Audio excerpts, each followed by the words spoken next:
Kota Banda Aceh.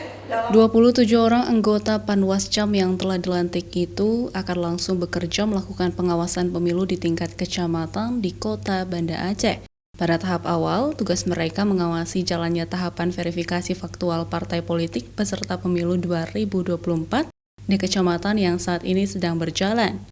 Dalam perjalanan pengawasan tahapan pemilu, Panwascam Kota Banda Aceh dituntut bekerja secara profesional dan berintegritas, karena sebagai penyelenggara pemilu, aktivitas pengawasan akan menjadi perhatian masyarakat dan para peserta pemilu. Dalam 3 hari ini sudah menunggu tugas-tugas pemilu mereka ke depan.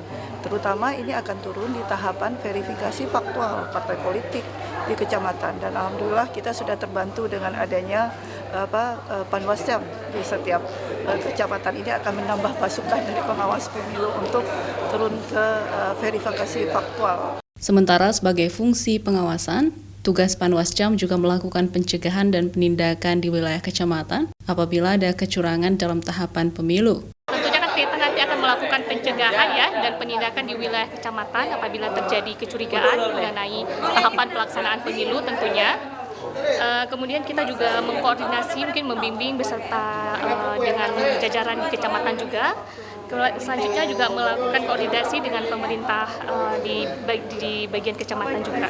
Dalam prosesi pelantikan, dari 27 orang pengawas kecamatan, 1 orang dilantik secara visual dari rumah sakit bernama Abu Hasan As'ari dari Kuta Alam karena sedang sakit. Mustajab, Kompas TV, Banda Aceh.